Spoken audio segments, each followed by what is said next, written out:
Why are you researching your family history?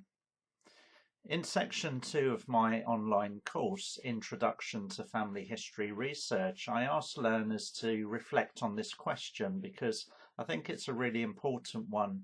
It helps you think about why you are progressing your research. It helps you to identify some goals to aim for.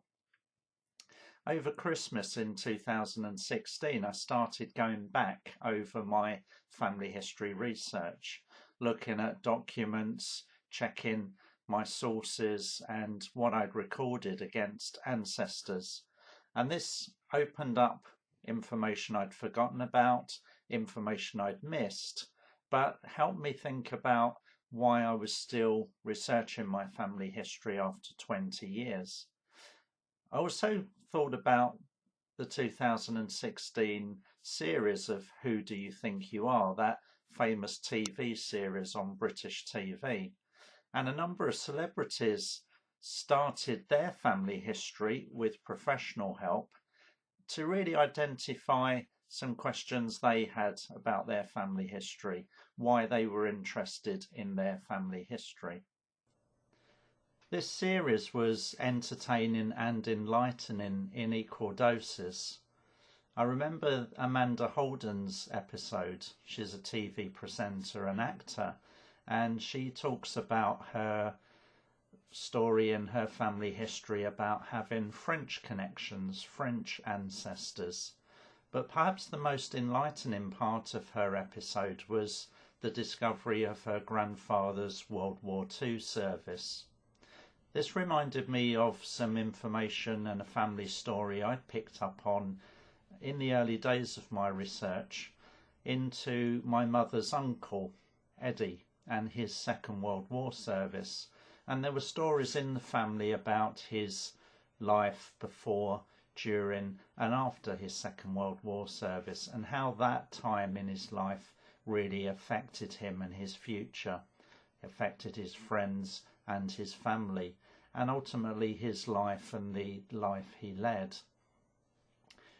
World War II service records are really revealing. They reveal a lot of information excuse me, about the ancestors, your ancestors' service, perhaps the medals they were awarded, where they served, and when they were demobbed, and what happened sometimes after demob.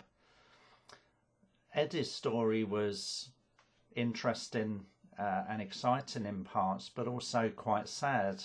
And we need to remember that we may find exciting information about our ancestors, but also sad information or quite challenging information, not only for ourselves, but for our living relatives. So be aware of that when you're exploring your ancestors' stories. Pop star Cheryl Cole in her episode discovered a Mariner and had a photograph of her Mariner ancestor as well.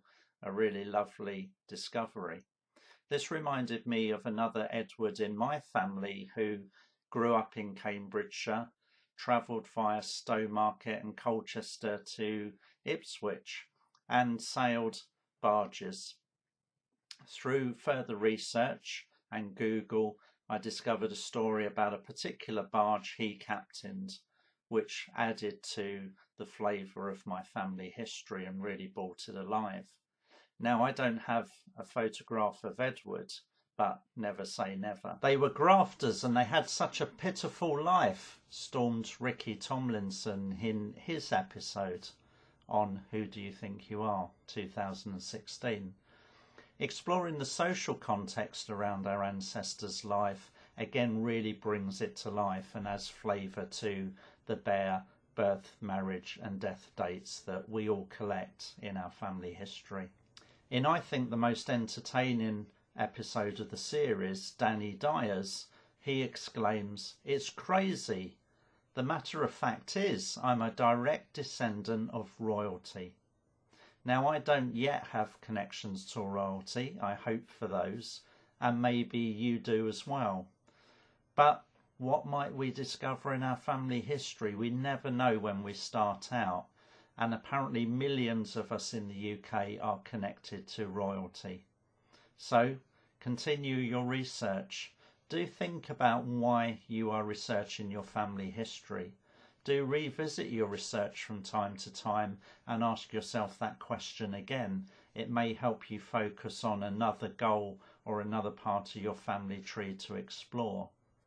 And remember, you never know what stories your ancestors might tell. The source material for this talk was gained in part from the internet and from the Radio Times online, radiotimes.com.